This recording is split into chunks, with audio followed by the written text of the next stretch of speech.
It was one of the most powerful political ideas in history, a new faith for a skeptical age. It promised a world of harmony and abundance, if only property were shared by all and distributed equally. The idea was called socialism, and it spread farther and faster than any religion in history. Then, in almost the blink of an eye, it all collapsed. Mr. Gorbachev, tear down this wall. Many proclaimed that socialism had failed so badly that it was gone forever. But they were wrong. Today, the British Labour Party, which had moved toward an embrace of market capitalism, now promises to nationalize great swaths of the British economy. In Latin America, a socialist dictator grabbed power in Venezuela, bringing that country to the brink of ruin and igniting a regional crisis. China has grown prosperous by introducing private enterprise, even while the Communist Party tightens its grip over the people, creating a surveillance state that former authoritarians could only dream of, all still in the name of socialism. And here in the United States, politicians who proudly proclaim themselves socialist have scaled to the very heights of the Democratic Party, reigniting a debate that many thought was over. We trace the trajectory of an idea that changed the world and whose appeal is once more on the rise. This is the unauthorized history of socialism.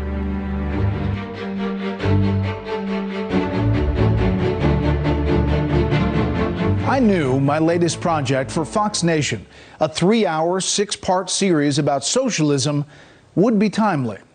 It's a subject everyone's talking about with Vermont Senator Bernie Sanders' remarkable presidential run. But the history of socialism is also an epic tale with unforgettable characters, many villains, some heroes, battling for the highest of stakes, the fate of mankind. This hour, you'll meet some of those people and hear some of those stories. We start in the American heartland, nearly 2 centuries ago.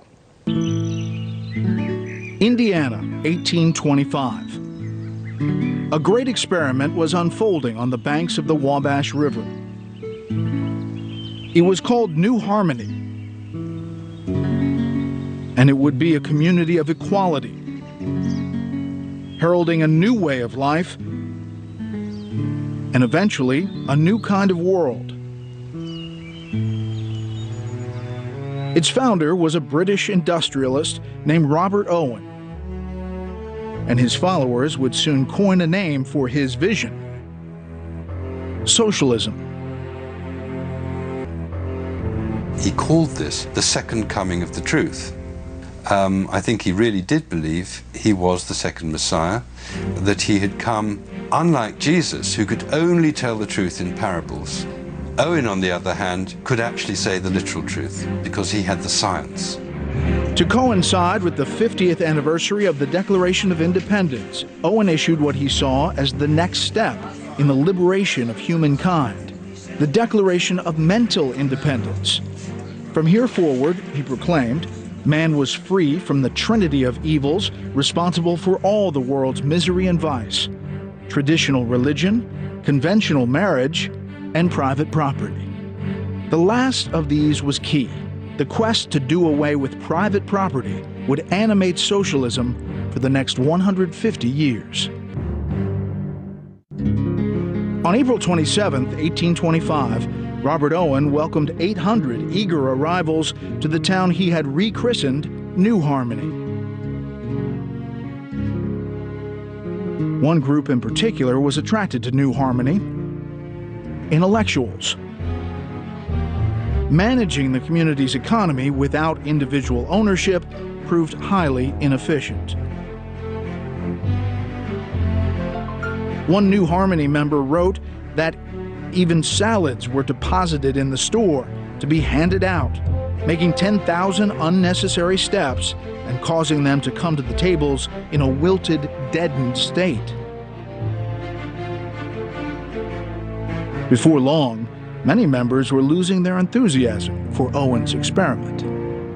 In the end, I think one of the problems in New Harmony was that it was a big group of idealists in one place, in a very isolated place. They spent a lot of time thinking about the ideal of the perfect community. Ultimately, you had a lot of thinkers and not enough doers.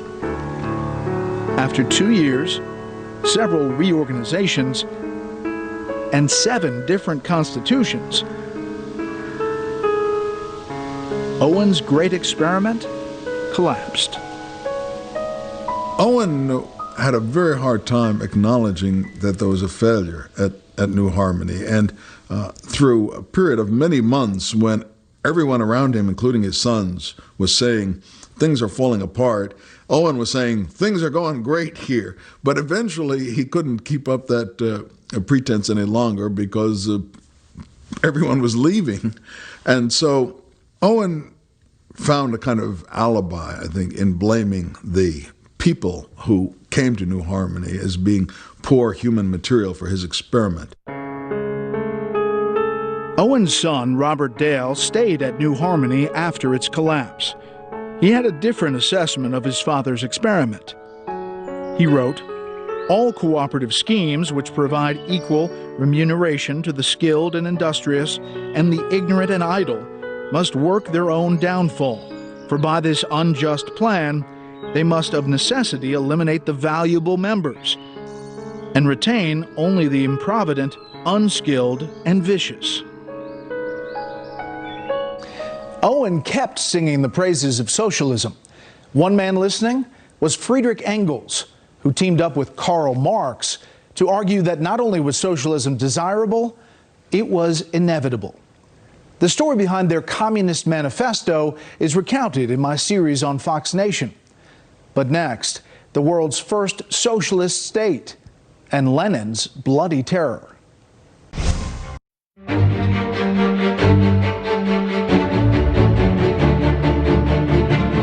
Welcome back to Fox Nation Presents, the unauthorized history of socialism, based on my 6-part streaming series. World War I hit Russia hard. Millions dead, nationwide strikes, the abdication of the Tsar succeeded by a shaky provisional government. The chaos was an irresistible opportunity for the impatient Marxist Vladimir Lenin and his revolutionary party, the Bolsheviks. On October 25, 1917, the Bolsheviks struck.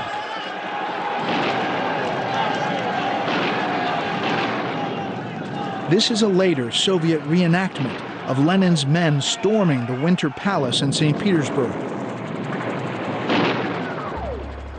In reality, the revolution was much less dramatic. The provisional government yielded with little bloodshed. Many didn't expect the new regime to hold on to power any longer than the provisional government had. When Lenin and the Bolsheviks seized power, they really were a tiny minority. And immediately, the Bolshevik regime found itself embroiled in a civil war, which it won militarily, but it also won because the Bolsheviks had been very successful in their use of propaganda to win what we might nowadays call the hearts and minds of the Russian people.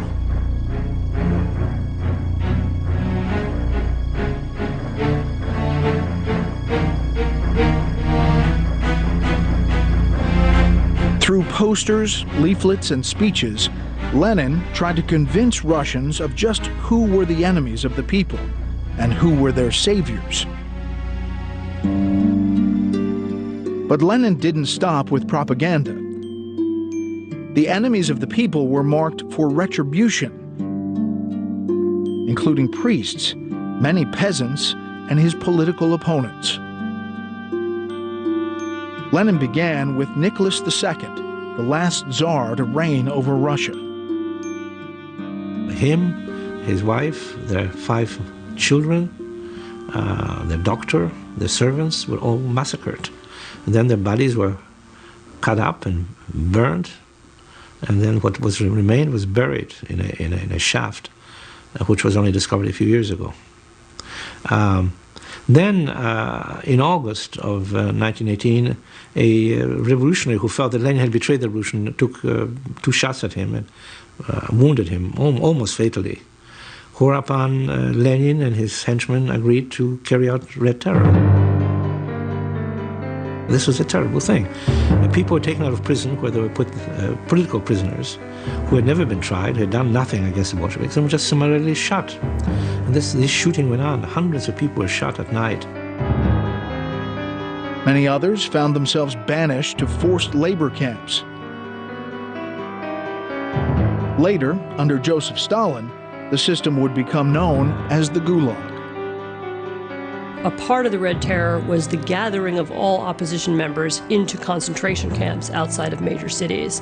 And these were the very first camps, and it was from these camps that the entire Gulag system developed. So they are very much a precursor to what came later in Stalin's time. The Tsar had been reviled as a tyrant for executing a handful of violent radicals. Under Lenin and his followers, millions would die at the hands of the state. It's difficult to calculate how many people came to die under Lenin's system and then Stalin's system because there were so many different ways to die. There were people who died in camps. There were people who died because they were machine gunned down in the woods. There were people who died because they were deported. There were people who died in artificial famines. When you begin to put the numbers together, you get statistics in the tens of millions. Lenin, in general, had no sympathy for human beings such as they were. He believed, as did others, that through education and legislation you can make people not want to own things. You create new human beings. So the existing human race was so rotten that killing them was actually progressive. Amidst terror and war, Lenin was building a system of government unlike any seen before. Along with the old regime, Russia's capitalist industries, the banks, and the church were all completely destroyed. Replacing them all was a single institution, the party. Most of the Bolsheviks had no experience in business or administration, yet they drew up a plan to manage a country with the world's 5th largest economy and its 3rd largest population. The results were a far cry from heaven on earth. By 1920, in some ways you can say that civil society and civilization had stopped. There was massive famine. The industry had broken down, the railroads stopped working, the economy had fallen apart, and people were really reverting to the most primitive kind of bartering. Massive loss of life. It was a nightmare. By now, Russia had conquered most surrounding nations and rechristened itself the Union of Soviet Socialist Republics. Bolsheviks now called themselves communists. That term had long been interchangeable with socialist, but it took on a very new meaning as Lenin broke all ties with the rest of the world's socialists and formed a new international movement. He had big plans for his revolution. Lenin said more than once that he never believed that the revolution could be confined to Russia. No, the revolution had to spread. It had to spread to the industrial countries of the West. First of all, Germany, Great Britain, ultimately the United States, and so on. Socialism didn't gain popularity in America. That's a fascinating story, and you can watch it on Fox Nation. But socialism did spread elsewhere, quickly, and with tragic results. How and why? After the break.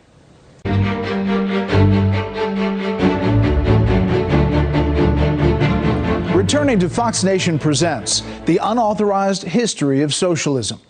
Following the Russian Revolution, socialists rose to power in other countries too.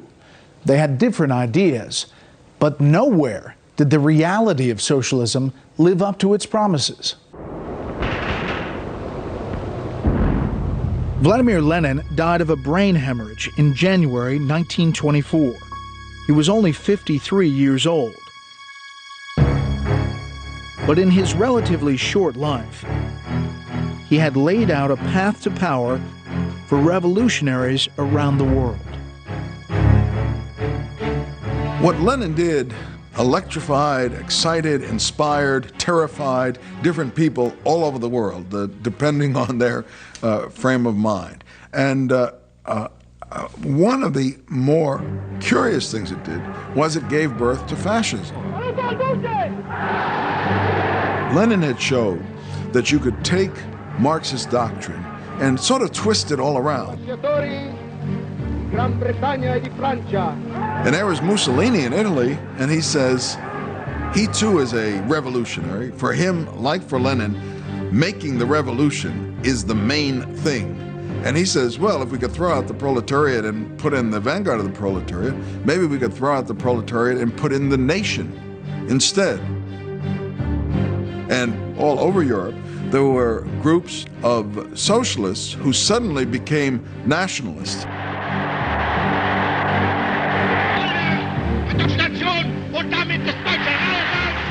One, but not the only one who did, was Hitler, who comes along and has this new ideology of National Socialism, which retains a lot of socialist principles, but adds on the implacable hatred of the Jews.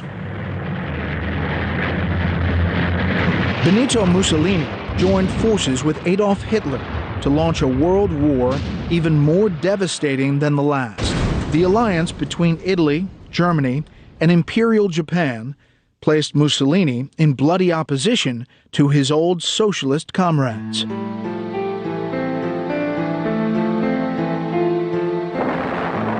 In the end, the grandiose ambitions of fascism went up in smoke. The world last glimpsed Mussolini's body hanging upside down at an abandoned gas station in Milan. The very next day, Hitler shot himself. With the defeat of the Axis powers, the ideology of fascism collapsed. But the death of this strange offshoot only cleared the way for other branches of socialism to flourish. In the aftermath of World War II, communism spread like never before. The Soviet Union's military gains set the stage for communist governments to take power in Eastern Europe and North Korea. But communism's biggest post-war conquest was yet to come. 4 years after the war's end, insurgent communist forces in China drove the pro-Western nationalist government off the mainland.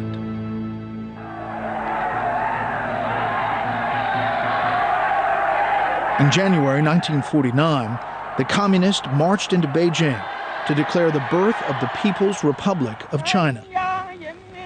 Their leader was a 55-year-old intellectual named Mao Zedong.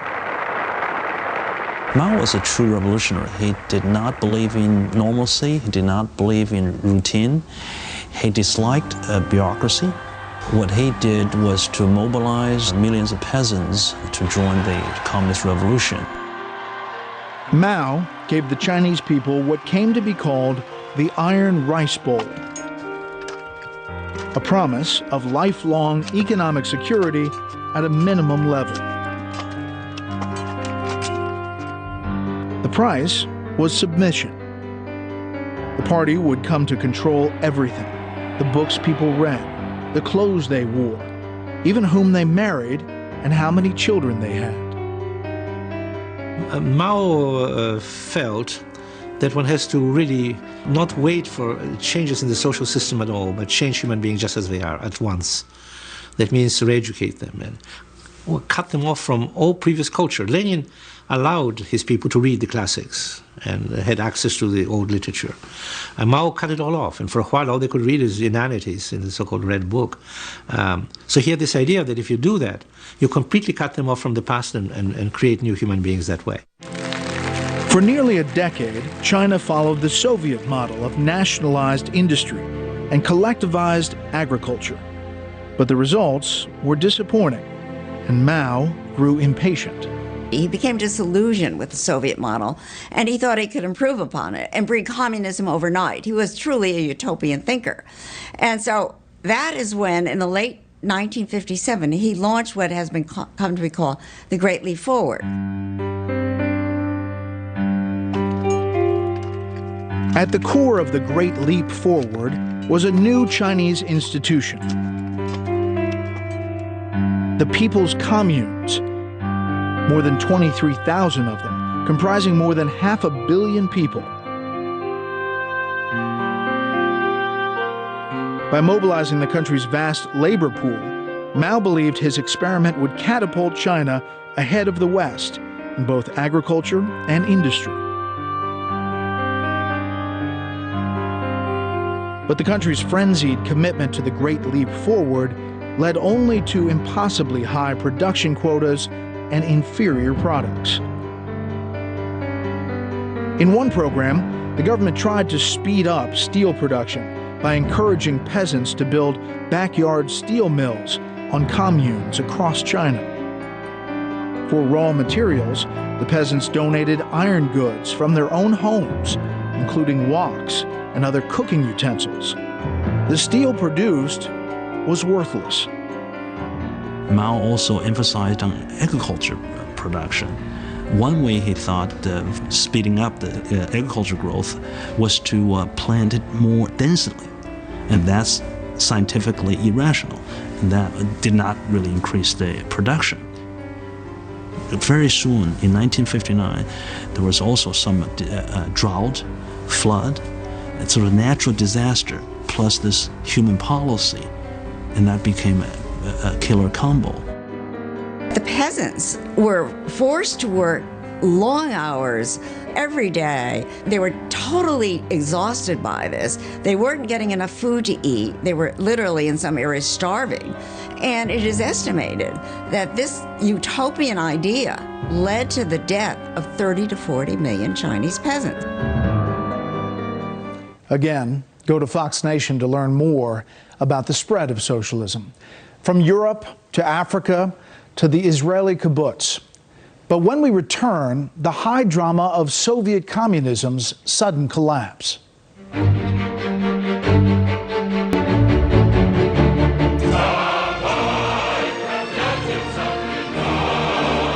By the late 1970s, roughly 60% of the world's population found itself under socialist governments of one kind or another. Communists ruled China, Russia, Eastern Europe, and much of Asia.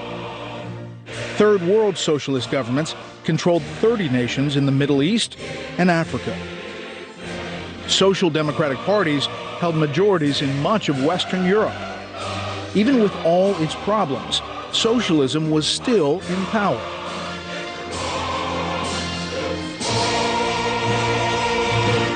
Welcome back to Fox Nation Presents The Unauthorized History of Socialism. In the mid-1800s, Karl Marx declared worldwide socialism inevitable. A century later, a lot of experts thought he was right.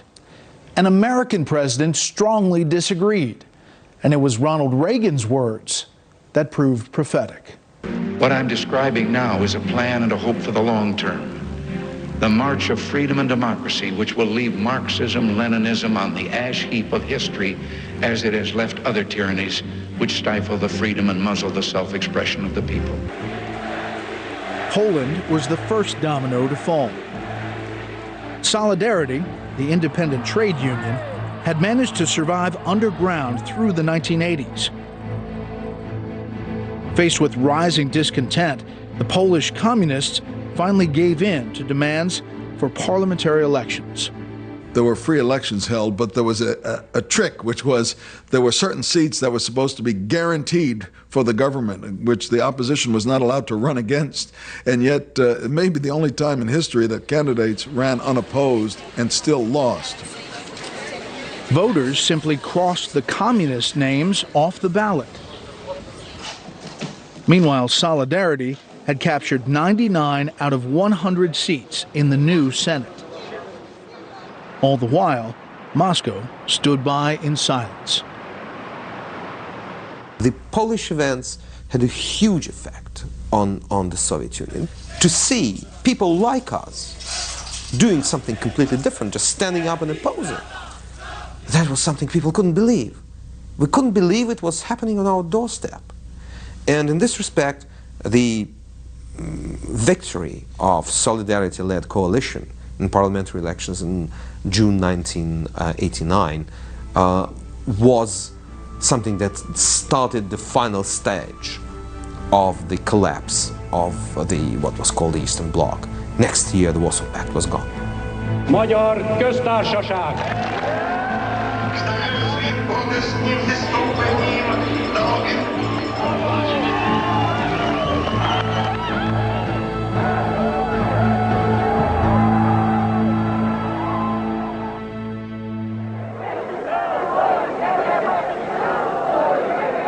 Many of the Soviet republics began to assert their independence, while Gorbachev sought to transform the centralized USSR into a confederation called the Union of Sovereign States. But a group of hardline communist aides had had enough. In August 1991, they launched a coup and placed Gorbachev under house arrest. Tanks and troops appeared on the streets of Moscow. At the time, Konstantin Egger was a newspaper reporter in Moscow. Well, I rushed off to my editorial office in a city newspaper, and it was this feeling of, oh yeah, we know, here they come back. We know what they're going to do. They are not going to spare anybody. Then something remarkable happened. Hundreds of thousands of citizens poured into the streets to resist. Many of the soldiers joined them. When it really went, not with a bang, but with a whimper. Nothing happened. Just all these mighty armies, KGB, all those people held sway over the country for 70 years. They just hid, just ran away. There was nobody to defend it. It was a system without defenders. In the middle of it all was Boris Yeltsin, the newly elected president of the Russian Federation. His popularity had now eclipsed Gorbachev's. After the coup collapsed, it was Yeltsin who issued a decree that effectively outlawed the Communist Party. In the following months, one by one, the republics that made up the USSR declared their independence.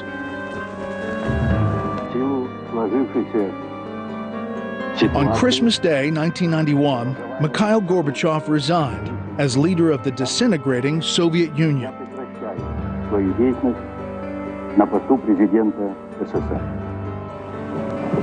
The once fearsome communist power was no more.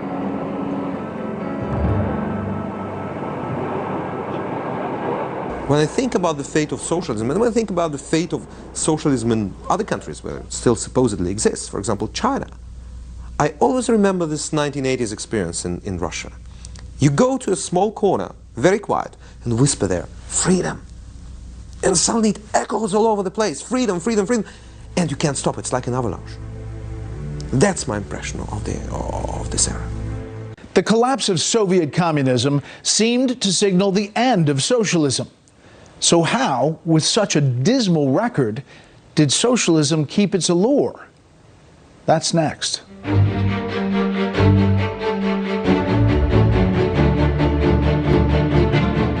The end of the Cold War appeared to be the final chapter in the historic struggle between socialism and capitalism.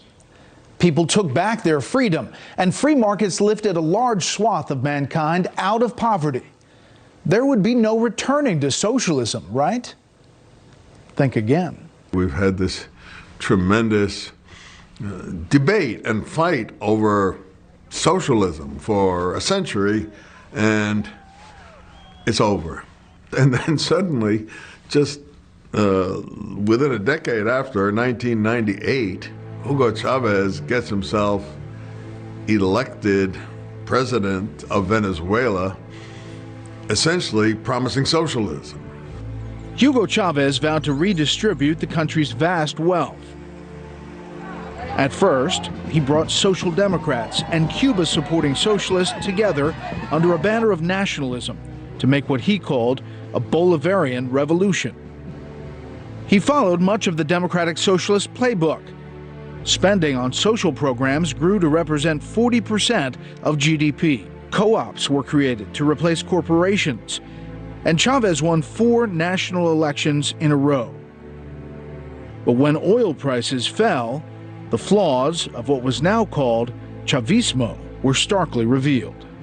What happens is that concentrated power and coercion that is a necessary part of socialism will distort the economy and then breed the need for more power for the government in the future to try to correct the inefficiencies that they've created in the past. And kind of like socialism on the installment plan, once the government starts to take over the economy and uses force and coercion and creates distortions, it breeds future government interventions to correct their past mistakes, and then you're down the road to serfdom, and then you're ending up in the long run like Venezuela. Chavez died of cancer in 2013. His hand-picked successor, Nicolas Maduro, inherited an economy well on its way to collapse. In 2018, inflation reached an annual rate of 1,000,000%. 80% of the population now lived below the poverty line.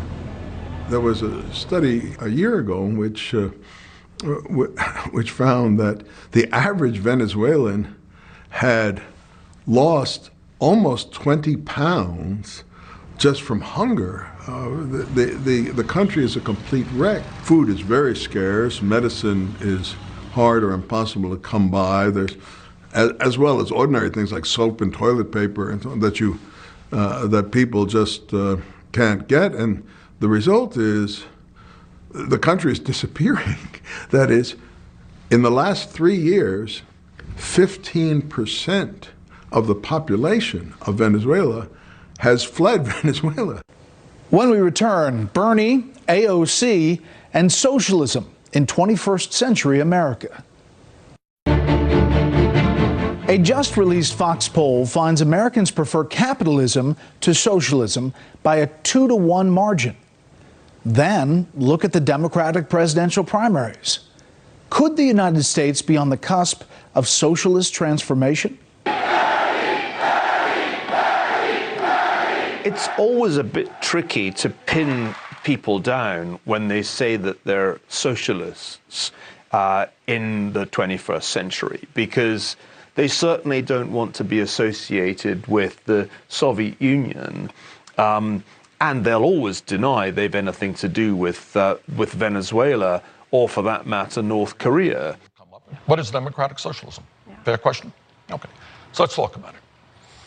Democratic socialism, to me, is creating a government and an economy and a society which works for all rather than just the top 1%.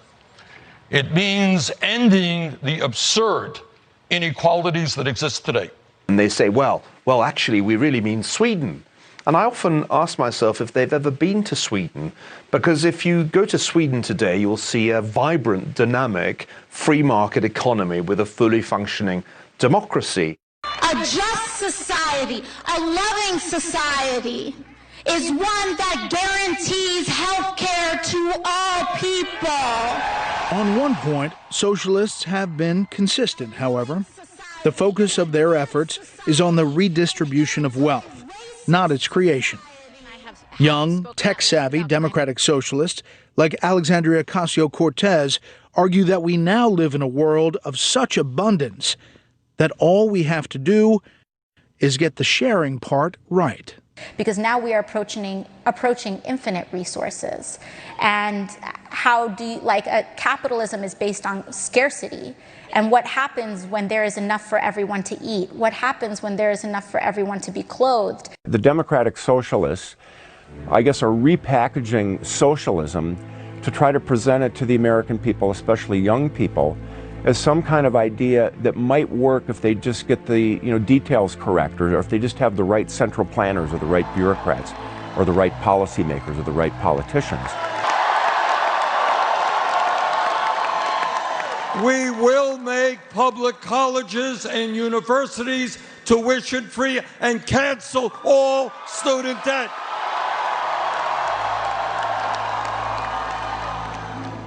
Socialism destroys nations, but always remember freedom unifies the soul.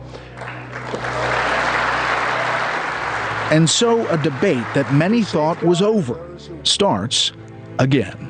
Joseph Schumpeter, who was one of the great 20th century thinkers on this subject, had a great answer to the question, why does socialism keep on coming back? His answer was this, that there are three things that allow socialism to make these comebacks. The first is that there will always be people whose lives are disrupted as the process of economic innovation takes place, and that will be a constituency for socialism. Then he said academics will always be attracted to socialism, and it's because few institutions are more insulated from the market and from economic reality than universities.